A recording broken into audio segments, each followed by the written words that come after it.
Hi everyone, Doc Hobby 2020 is here. Let's get started. Take medicines only after prescription from your doctor. Today I am presenting you a topic on cellulitis caused by Staphylococcus. When it comes to cellulitis, leading cause is Streptococcus followed by Staphylococcus. These two alone contribute to majority of the cases. We will start with a case scenario where Staphylococcus outstands Streptococcus. Here we have a 19-year-old patient who was forced by his college authorities to consult doctor for his rash. Doctor thought that the boy has chills because he wore thick winter clothes in midsummer. On asking the same, he didn't respond initially but got irritated later on. Doctor noticed foul-smelling breath, pale skin, dark baggy eyes, and patient is unusually pruritic.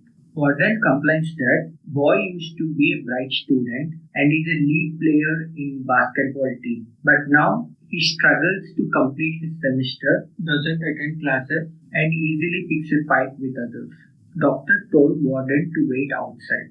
Doctor asked patient how long he has been taking drugs, and patient denied taking any drugs. Doctor told young, poorly built and poorly nourished male with lack of hygiene and concern with high-risk behavior came rushed in thick winter wear when heat strokes are being reported outside and is not able to manage his finances. He is either lunatic or drug addict. Which one are you? Patient requested doctor not to tell anyone and doctor assured that it will be their secret for now. Doctor examined the patient's forearm and he found that there is a red, flat, ill-defined, warm, tender, painful rash with fluctuant mass beneath. He suspected it to be purulent cellulitis.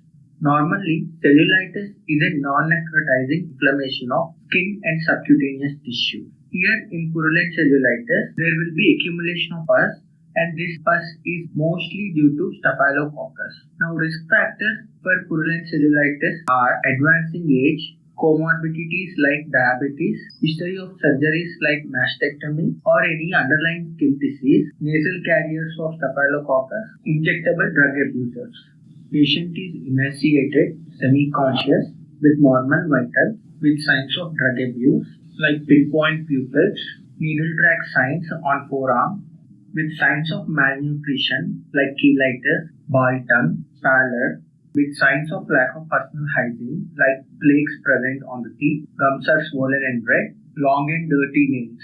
Doctor did USG guided aspiration and sent for culture and sensitivity.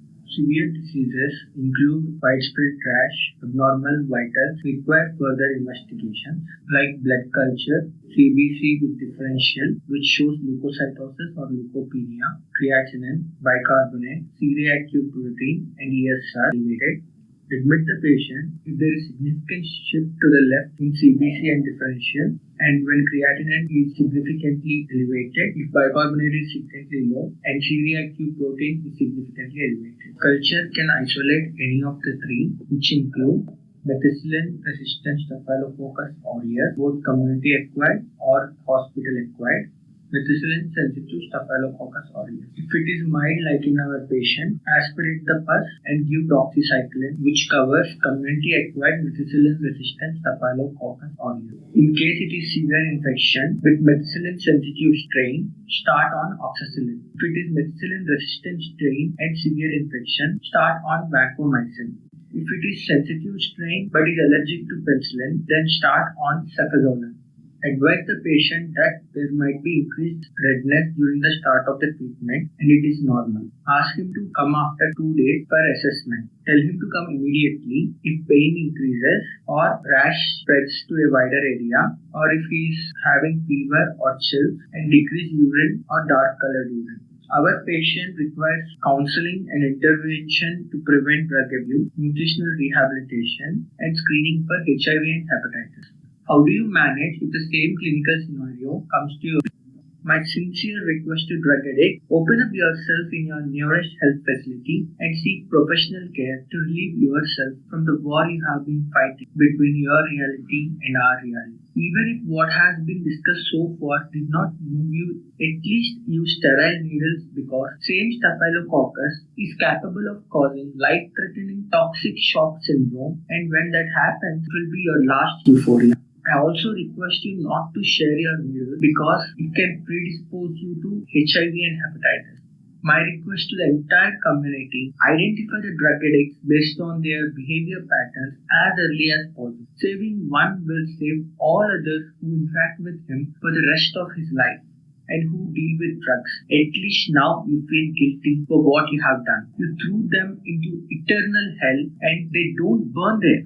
The hellfire is upon everyone attached to them. You moron, you can't sin for long. Repent now or you can never.